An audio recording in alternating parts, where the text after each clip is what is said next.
Bismillahirrahmanirrahim. Bonjour chers étudiants. Cette nouvelle série de vidéos est dédiée aux étudiants de 5e année médecine concernant le module d'urologie. Donc vous êtes habitués à ça. Vous allez trouver tous les supports dans la description à télécharger, chers amis, dans votre préparation. Toujours, je vous invite à abonner, chers amis, afin de recevoir ces vidéos durant toute l'année. Toujours, bien sûr, n'oubliez pas un maximum de j'aime et de partage pour que ces vidéos atteignent le maximum nombre des étudiants le plus tôt possible. Le premier intitulé dans cette série de vidéos, c'est Première pathologie, l'hypertrophie bénigne de la prostate. C'est le cours de Dr Hamel et on va suivre le plan suivant. Donc, petite introduction, l'intérêt de la question et vous allez voir, c'est une pathologie fréquente, c'est un motif très fréquent donc, comme consultation en neurologie. L'anatomie, l'anatomopathologie, le titre le plus important avec la physiopathologie et bien sûr diagnostic et traitement. Commençons premièrement une introduction. De quoi parle-t-on, nous, dans l'hypertrophie bénigne? Le mot bénin, bénigne, donc c'est une affection à noter qui est bénigne de la prostate chez les sujets âgés à partir de 50 ans. Donc, je vous invite toujours à prendre note de fur et à mesure qu'on avance dans le cours. Donc, c'est une pathologie premièrement bénigne à retenir. Elle survient dans le terrain chez le patient âgé au-delà de 50 ans. Donc, ce n'est pas une pathologie juvénile. Elle désigne quoi? Elle désigne l'augmentation qui est harmonieuse. Ça c'est à retenir. Ça, ce qui explique une prostate qui est souple dans le toucher rectal. Tout ça, on va voir dans la clinique. Donc, une augmentation harmonieuse du volume global de la prostate. Et là, voilà. Ça, c'est une prostate qui est normale. Là, c'est une prostate qui est hypertrophique. Donc, c'est une véritable maladie du carrefour urogénital et elle va donner plusieurs troubles qu'elle va engendrer. Donc, c'est une pathologie qui est bénigne histologiquement, mais elle n'est pas bénigne sur le plan fonctionnel et vous allez voir les complications qui peuvent aller jusqu'à l'insuffisance rénale. Donc, premièrement, pathologie bénigne désigne l'augmentation de la prostate. Elle est seulement bénigne sur le plan histologique et vous allez voir les séquelles là sont néfastes concernant le pronostic fonctionnel de la haut appareil urinaire. On parlera là des calices et des reins, voire l'insuffisance rénale. Deuxièmement, l'intérêt de la question, c'est le premier motif de consultation en urologie. C'est assez à retenir. C'est notre intérêt de la question. Toujours, il ne faut pas banaliser les introductions et les notions de base qui sont souvent posées comme question d'examen. Donc, c'est le premier motif de consultation en urologie. C'est notre intitulé là. C'est notre intérêt de la question. C'est pour cela qu'on avait commencé avec de l'HBP, de l'hypertrophie bénigne de la prostate. Elle expose à une conséquence principale qui est l'obstruction cervico-urétrale. Donc, c'est le col de la vessie, là où va survenir l'obstruction. Donc, c'est au niveau cervico-urétral qui est à l'origine des symptômes du bas appareil urinaire. Et avec un retentissement, faites attention sur le haut appareil urinaire. Donc, la clinique, les symptômes sont de type de appareil urinaire ou bien ils vont survenir selon le plan au niveau du bas appareil urinaire. Donc, c'est des troubles mictionnels, mais les séquelles, les conséquences vont survenir sur le haut appareil urinaire. Donc, là, voilà les complications sur le haut appareil urinaire. Et on note sur le bas appareil urinaire des symptômes dits obstructifs et des symptômes dits irritatifs. Les syndromes obstructifs, comme leur nom indique, ils sont liés à l'obstruction urétrale. Donc, c'est l'urètre qui va être obstrué par cette hypertrophie. Là, on va noter des pathologies ou bien des symptômes dits obstructifs, comme la rétention urinaire. Et on peut noter aussi des signes dits irritatifs qui sont liés à la souffrance vésicale, voire même distension, qui est une indication chirurgicale, qui sont secondaires à l'obstruction, et bien sûr, voire même des complications au appareil urinaire. Le diagnostic de l'hypertrophie bénigne, il est clinique. Aucun examen paraclinique est nécessaire pour poser le diagnostic. Le test, ça c'est à retenir, le test de dépistage le plus fidèle, le plus effective, c'est un simple toucher rectal, c'est un examen capital. Donc, au-delà des 50 ans, l'examen de dépistage, le meilleur examen, l'examen seul, pas deux examens paracliniques, c'est le toucher rectal qui va nous permettre le dépistage d'une hypertrophie bénigne de la prostate. Donc ça, c'est à retenir. Les examens paracliniques, ils n'ont aucun intérêt que pour apprécier quoi? Le retentissement sur le haut appareil urinaire. Donc je répète, pour diagnostiquer, pour dépister une hypertrophie bénigne de la prostate, un simple toucher rectal, il est très suffisant pour poser le diagnostic. Le diagnostic, il est clinique. Les examens paracliniques qu'on va citer dans le déroulement de ce cours, ils sont dédiés quoi? Pour évaluer le retentissement seulement sur le haut appareil urinaire. Donc j'espère que c'est clair jusqu'à maintenant. Toujours, j'espère que vous allez noter tous les points forts qu'on est en train de citer. Ce sont fréquemment des questions posées au niveau des examens. La prévalence, elle augmente avec l'âge, bien sûr, et continue d'augmenter au fait de vieillissement de la population. Et toujours notre intérêt de la question là, c'est un problème de santé publique. C'est le premier motif de consultation en neurologie. Il a des séquelles sur le haut appareil urinaire. C'est un problème de santé publique. Et là, on a deux volets thérapeutiques. On a le traitement médical, donc symptomatique, c'est pour améliorer le confort mictionnel. D'abord, ce qui gêne les patients qui souffrent de l'hypertrophie bénigne de la prostate, c'est, comme on avait dit, les troubles obstructifs et irritatifs, les troubles mictionnels. Donc ça, ce qui gêne le plus majoritairement chez ces patients-là. Et on a un traitement curateur. Donc notez bien, le traitement médical, il est seulement symptomatique. C'est pour améliorer la qualité de vie. C'est pour améliorer le confort mictionnel chez les patients souffrant d'HPP. Mais le seul traitement curateur là, il est chirurgical. Faites attention, l'HPP c'est une tumeur bénigne, mais faites attention, c'est pas une lésion précancéreuse. Je répète, l'HPP, l'hypertrophie bénigne de la prostate, c'est une tumeur bénigne, mais c'est pas une lésion précancéreuse. Donc, elle ne cancérise jamais. Faites attention à ce piège-là. C'est pas une lésion précancéreuse, je répète, elle ne cancérise jamais. Donc, c'est seulement une prolifération, je répète, bénigne. La bénignité seulement, elle est histologique, ça on avait dit précédemment, mais elle a un retentissement qui est grave sur la fonctionnalité de haut appareil urinaire, voire un risque d'insuffisance rénale. Donc faites attention, elle ne cancérise jamais, l'hypertrophie bénigne ne cancérise jamais, mais elle peut être associée, ça on va voir dans le cours de cancer de prostate, une hypertrophie bénigne de la prostate peut être associée avec d'autres lésions malignes, cancérisation de la prostate. Mais HPP, une hypertrophie, elle ne cancérise jamais. J'insiste sur ce point-là. Faites attention à faire cette bêtise. Donc là, un petit rappel anatomique.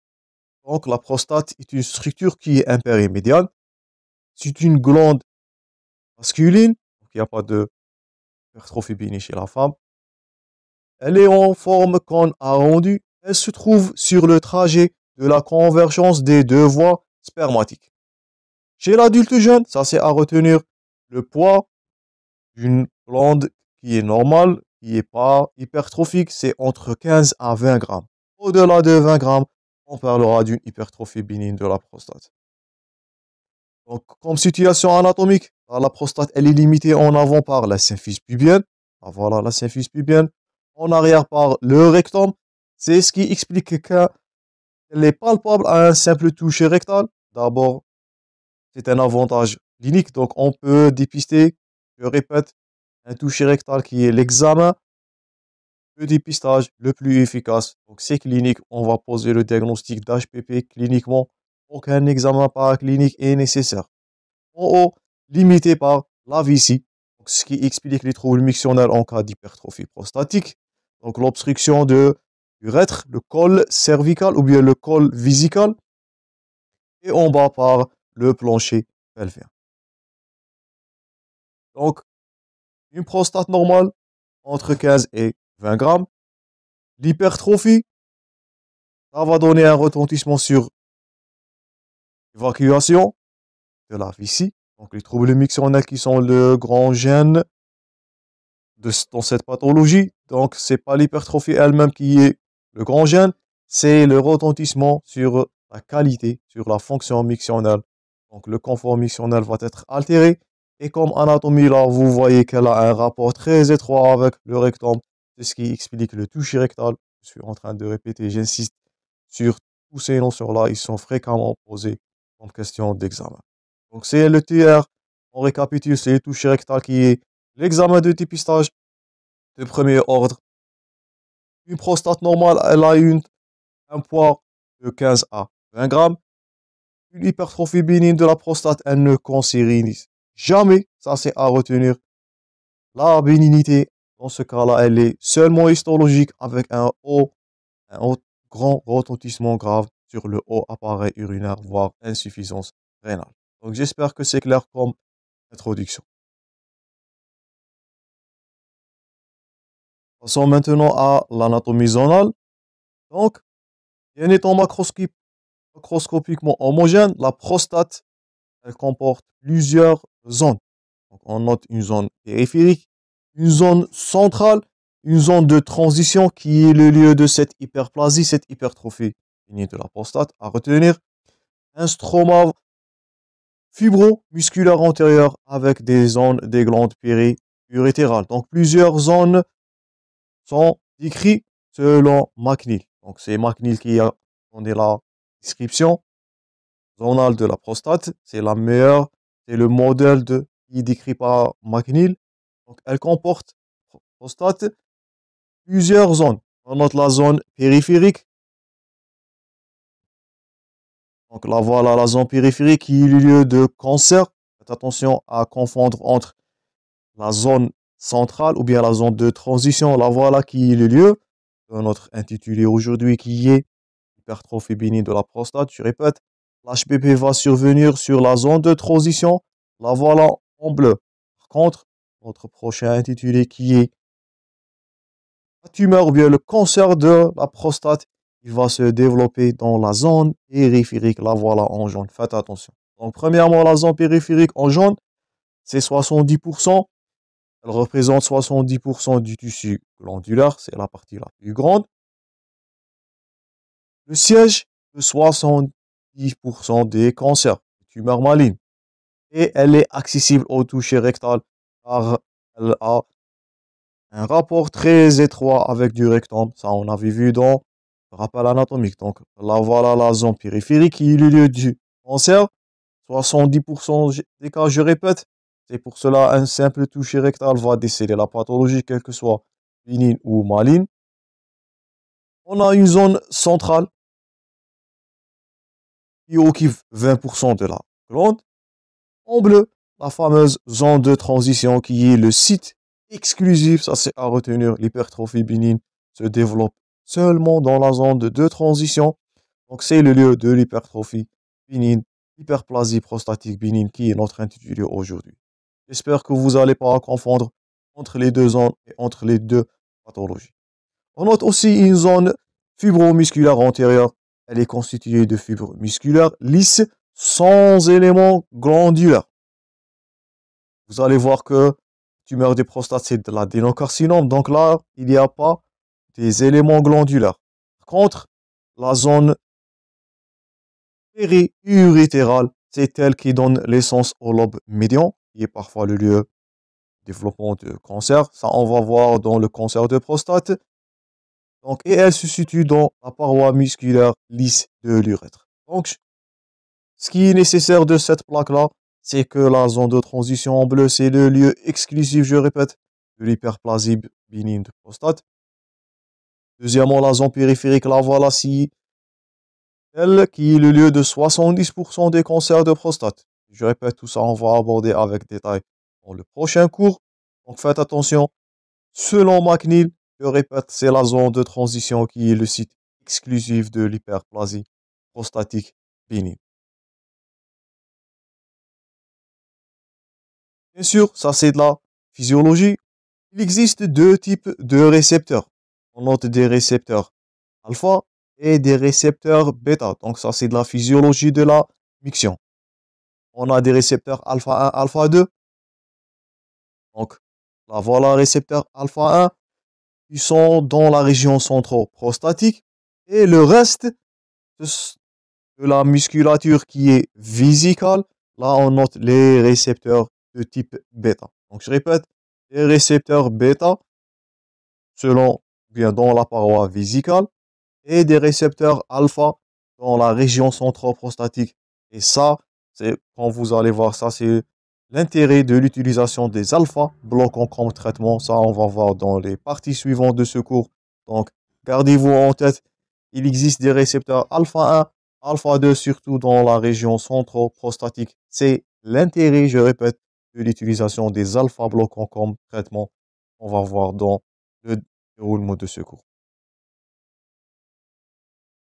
Avant de conclure cette partie, on va voir un titre très important.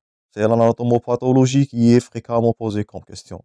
Au niveau des examens, je répète, toujours lorsqu'on dira anatomopathologie, on parlera de deux aspects. Un aspect macroscopique et un aspect microscopique. L'aspect macroscopique, déjà, on avait parlé de ça. HBP, l'hyperplasie, l'hypertrophie bénigne de la prostate, elle se développe, je répète, dans la zone de transition. C'est à retenir, c'est primordial. Et là, voilà la zone de transition qui est le lieu exclusif, je répète pour la troisième fois, de développement de l'HBP. Donc, cette zone de transition, elle est faite de deux lobes. Parfois, un troisième lobe bonbon dans la vessie.